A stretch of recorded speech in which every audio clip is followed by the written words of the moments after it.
Hello everyone, welcome to my Module 7 teaching memo. Remember, that's the module we just finished. Not much going on in the Mawinnie-Sagan household this week, although the first day of spring has come and gone. Along with it, the super worm moon last Thursday, I believe. March Madness is in full swing, and opening day for Major League Baseball is on Thursday. And the big question is, can the Red Sox repeat? Well, might not be a question for you Yankee fans, but it is for me. Okay, a little housekeeping. I've tried to keep up with the Learning Target discussion board as well as grading the previous discussion board, which I just finished this morning. Many of you posted late Sunday, so my feedback will be coming during the early part of the week. I will keep this discussion board open for you to make your response comments and for me to give you feedback, because it's very important that you make clear, specific, and measurable learning targets. It'll make your question creating much easier for you.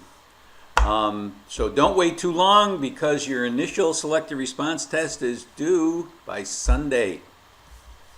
I received several communications about the learning target assignment, and a few people created targets for something other than the EdTPA Early Childhood or Elementary Literacy Handbooks. I have many resources available in Module 7 and Module 8 to guide you in this process. The first is my assignment video located in Module 7 and in Module 8. It's also in this module's presentation folder and also in Module 7, as I mentioned. It's frustrating to me when you ask what I expect of an assignment and you haven't watched those. And I can tell if you haven't, because you're asking questions that I explain in those videos. So make sure you watch my videos before sending me a panicked email.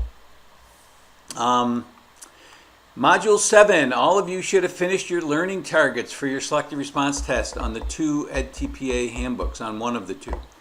It seems on the surface a simple task, but as those of you who have gotten feedback from me and classmates know, it is not.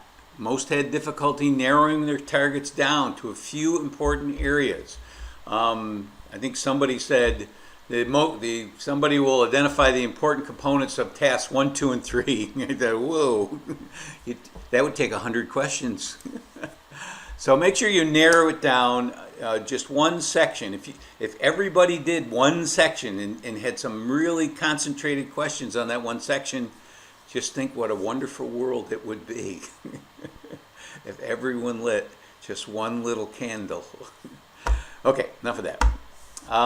Many of you are also focusing on trivial information that will not force your classmates to go deeper. I mean, some of the questions you could get the answers from the table of contents. What are the 3 sections? What are the 3 sections of the EdTPA? So this is not only for you to learn how to create a selected response test, but for you to help your classmates, especially those who haven't taken the EdTPA, is to get them into it. Get them to understand the nuances of the rubrics. And when I say the nuances of the rubrics, I'm talking about the difference between a 2, 3, and a 4. Now, some of you are asking questions about getting a 5. Well, I wouldn't worry too much about that, because it's hard enough getting a 3. You will not lose credit for asking simple knowledge type questions. You do need, however, at least 4 reasoning questions. And for you that are already certified, you may well be a cooperating teacher someday and will need to know this content, which is why I've lobbied to continue having the EdTPA as my focus of my test, and my supervisors agreed.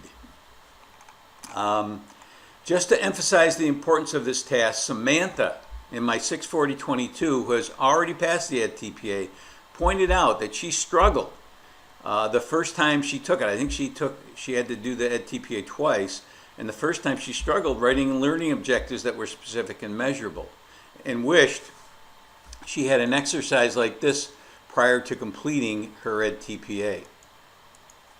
So It's good commenting from Samantha. Thank you, Sam. Most of you created a testing blueprint, which I gave an exemplar and template in the assignment instructions.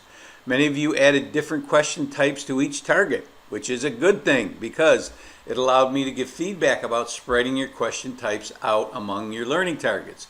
If you only use one question type for each target, say fill-ins for target number 2, LT2, you won't know if it's fill-ins or if it's the content with which the students are struggling. So, and I know in my quizzes, students have the toughest time with fill-ins, mainly because they misspell them, use 2 words when it's only 1 word, but they have trouble with it. In the discussion board, I commented on those who weighted all the targets equally. When creating a blueprint, you need to weight areas on which you will spend the most time, or which you believe is more crucial for your students. And so you weight those more. In my opinion, that would be your rubric questions or other reasoning targets. Many of you simply made all 4 of your targets 25 points. Simple, no brainer, don't have to think about it. Or made your vocabulary 30 points because you had 6 questions. You could make them worth 2 or 3. So dedicating the matching to vocabulary is not a bad idea, but you don't have to weight every question 5 or 4 points. I was impressed that several of you cited the learning target material to give your classmates feedback. That's what I wanted. I am more impressed that you did that, even though this is it's being graded with a modified discussion board rubric, and I'm just looking for quantity and not quality. So that was a good thing. So if you think I should expand the rubric for this learning target post or use a regular discussion board rubric, let me know in an email, and I may change it because I was impressed. It made me feel good. Many of you are still giving the nice targets type of feedback, and that's it. While this may feel good, and typically it doesn't, because people are just saying, okay, I need some feedback on my targets. If their post is good, tell them why it's good. If you think it could use improving, tell them how they can improve it. But simply saying, oh, I love your targets, they are so wonderful, I know that wouldn't help me. I will be giving feedback to those who posted on the weekend. I will be leaving this discussion board open for the rest of the week. I will begin grading it for those of you who have completed your posting. If you haven't posted, you still have time to make your initial post and 5 responses to your classmates. So that's the good news. Reminder, take notes on this process. I have made a 3-part analytic summary template available in the module overview for the rest of the semester.